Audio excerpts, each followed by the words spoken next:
Indonesia ND.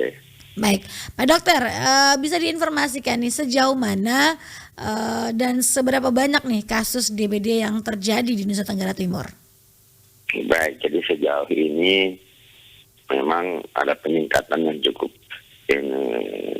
signifikan pada Januari, Februari.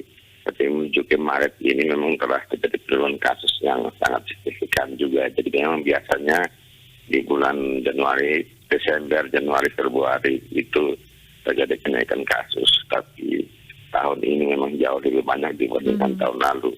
Sehingga ada 2 daerah yang menyatakan diri sebagai KLB, yaitu Sumba Barat Daya dan Ngada. Tapi mencermati keadaan yang sekarang, Ngada ya sedikit banyaknya sudah teratasi, sedangkan tinggal Sumba Barat Daya yang perlu dibenahi. Besok juga Bapak Dirjen P2P Pak Maksi akan ke Sumba Barat Daya untuk memperhatikan dan menangani apa yang bisa dikerjakan di sana bersama provinsi. Jadi kiranya dari provinsi dan Kementerian Kesehatan Surabaya juga telah kami coba bantu ke Sumba Barat Daya. Jadi pada prinsipnya memang kalau musim penghujan DBD ini naik, dan setelah musim penghujan biasanya April dia sudah turun lagi. Artinya apa? Jadi kalau DBD ini naik artinya sederhana. Artinya memang ada masalah lingkungan di situ. Kebersihan lingkungannya sangat bermasalah.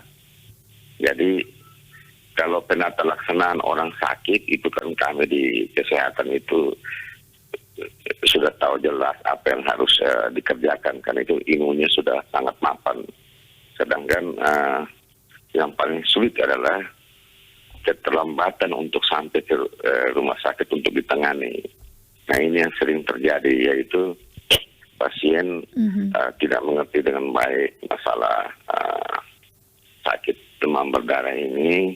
Nah ini memang itu ranah kami untuk memberi penyuluhan kepada masyarakat untuk sebaiknya setiap anak yang panas, anak-anak terutama bahkan orang dewasa sekalipun, itu harus segera diperiksakan darahnya ke fasilitas kesehatan. Permasalahannya memang di fasilitas kesehatan pertama seperti puskesmas, memang itu harus tersedia laboratorium sederhana untuk dapat memeriksakan darah yang memang dapat kita bisa observasi untuk melihat 5-8 jam itu apakah ada terjadi perubahan laboratorium yang memang harus diwaspadai untuk segera dilakukan tindakan yang paling penting untuk sebuah penyakit demam berdarah hanya infus. Begitu juga dengan COVID-19. Pokoknya penyakit virus itu memang karena obat yang jelas itu pun belum ada. Sehingga perlu untuk segera ditangani, yaitu infus.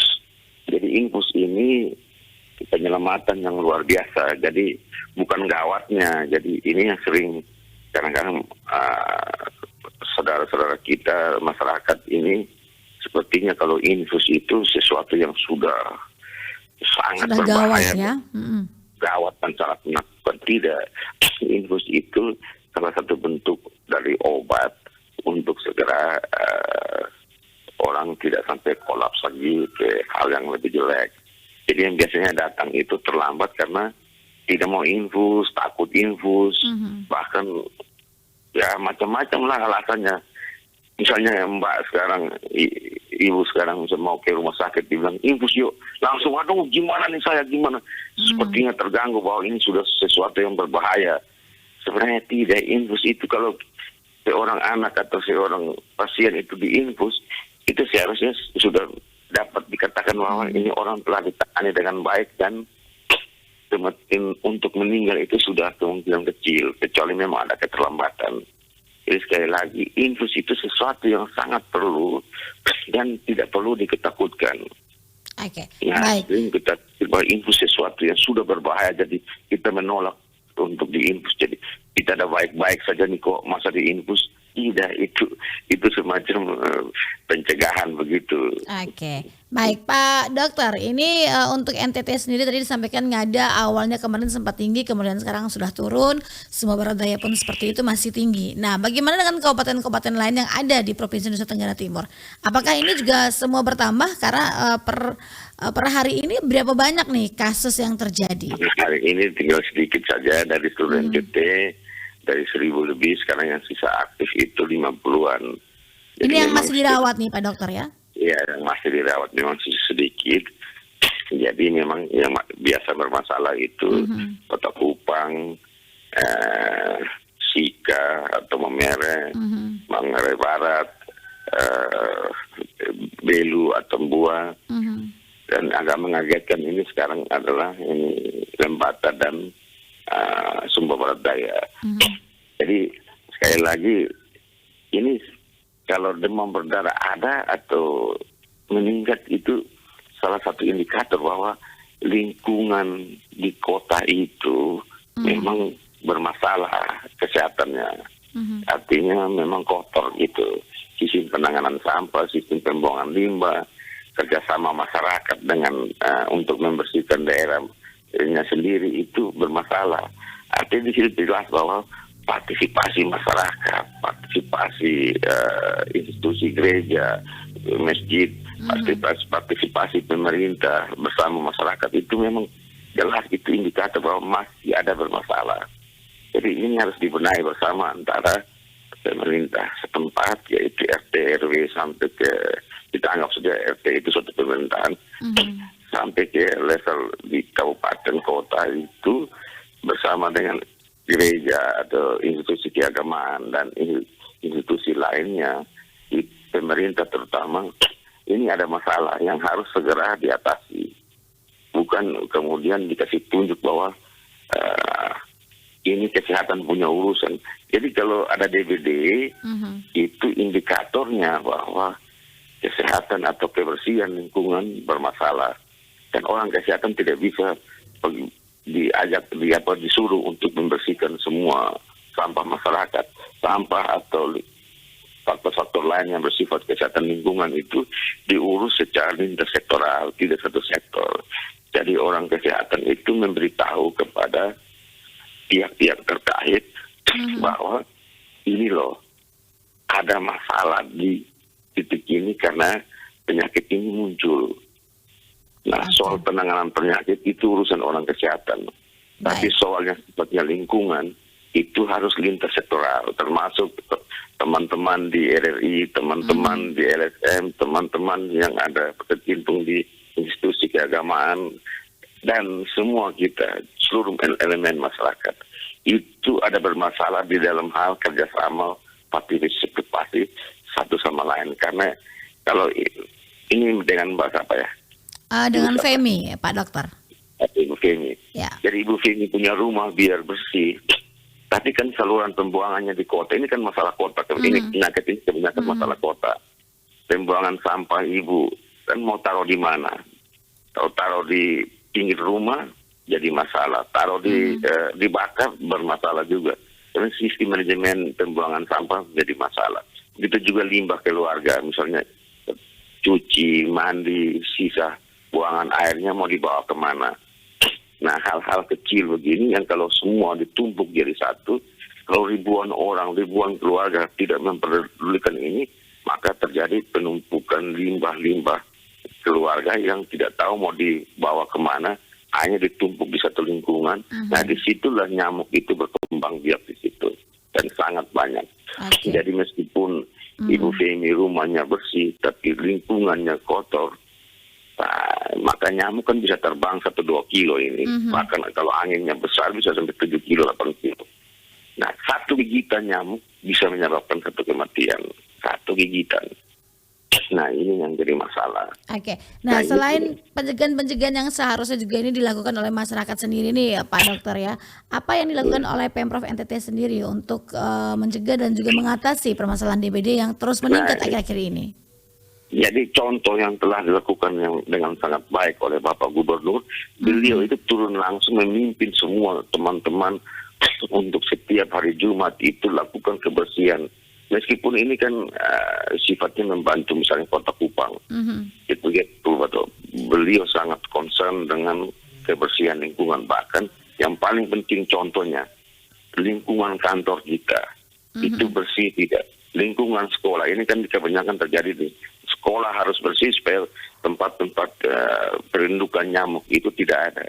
Jadi kalau di rumah Ibu Femi bersih, lingkungan bersih, di sekolah tempat kerja tidak bersih, nah itu juga satu gigitan selesai. Nah ini yang paling penting adalah pimpinan daerah setempat memberi contoh untuk kebersihan lingkungan. Jadi soal bersih ini bukan omong, ini harus contoh, tidak bisa kita hanya omong-omong saja. Karena untuk kebersihan, kejujuran, dan lain-lain itu skill, bukan omong. Jadi kalau skill itu kan harus dilatih untuk misalnya anak-anak di sekolah dibuang sampah, disuruh ambil lagi, dimasukin ke tempat sampah yang sebenarnya. Nah ini harus ada pelatihan, itu yang paling penting, yang utama. Yang kedua, memang kalau terpaksa kita ada namanya fogging, tapi fogging itu sangat tidak disukai karena itu hanya mematikan nyamuk dewasa dan tidak mematikan jentik-jentik nyamuk.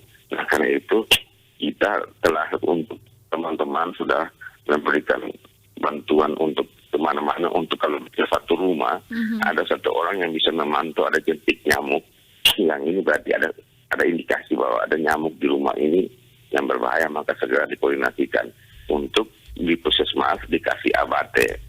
Nah abate ini kami sudah dari provinsi sudah distribusikan ke semua kabupaten kota untuk segera didistribusikan ke puskesmas dan pustu kemudian ke masyarakat yang membutuhkan untuk kemudian ditaruh di tempat-tempat penampungan. Jadi misalnya kayak di Sumba Barat Daya itu tempat penampungan air ini kan musim hujan ini kan orang kan kebetulan air jadi ditampung. Jadi air turun daripada dibuang kan ditampung. Nah penampungan ini kalau tidak dibersihkan dengan baik, tidak diberikan semacam pembunuh nyamuk, nah di sini tempatnya. Dan di NTT-nya agak unik. Nyamuk demam berdarah ini tidak saja hidup di tempat penampungan yang bersih, di air yang kotor juga bisa hidup. Ini memang agak aneh nih, kalau untuk NTT. Nah ini yang harus menjadi kerjasama semua pihak. Demikian. Baik, jadi memang ini menjadi perhatian serius nih Pak Dokter ya, dari pemerintah sendiri dan juga masyarakat dan pihak-pihak terkait lainnya. Bahkan dengan gerakan 3M ini perlu nih Pak Dokter ya, menguras, menutup dan mengubur nih menjadi salah satu cara untuk tapi untuk penanganan limbah dan limbah keluarga dalam bentuk sampah dan air limbah dan lain-lain, ini harus dalam bentuk satu kerjasama lingkungan. Ya tidak bisa disuruh untuk orang pemerintah saja yang datang urus, tapi masyarakat setempat tidak mau urus. Nah karena itu peran dari seorang ketua RT, peran dari ketua RW ini sangat menentukan dan didorong setiap saat oleh semua rohaniawan untuk selalu memberi dorongan terus kepada, memberi spirit kepada masyarakat. Begitu juga teman-teman di puskesmas. Teman-teman di puskesmas saya sudah anjurkan untuk memberi contoh. Jangan sampai puskesmas kita jorok loh. Jangan sampai ini rumah sakit kita jorok loh. Masyarakat mau melihat contoh yang mana. Coba Pak Ibu Femi sekarang ke kantor gubernur. Betapa bersih itu kantor gubernur. Itu di toilet kita saja kita bisa makan di toilet karena tangking bersihnya. Jadi itu menjadi contoh. Jadi jangan sampai kantor bupati, kantor camat, kantor lurah, kantor-kantor RI dan lain-lain itu kesannya tidak ada yang membersihkan. Tunggu outsourcing, tunggu cleaning service yang bersihkan. Nah ini salah semua. Jadi ini contoh ini adalah skill untuk kepada semua masyarakat supaya hidup bersih ini adalah skill, bukan omong. Harus diberi contoh. Demikian. Oke. Baik Pak Dokter, terima kasih informasinya. Kita berharap 50-an orang yang saat ini masih dirawat karena kasus DBD di beberapa kabupaten di NTT ini cepat pulih ya Pak Dokter ya. Dan juga tidak ada kasus-kasus DBD lainnya. Terima kasih Pak Dokter, salam sehat selalu, selamat berhari Minggu. Salam sehat.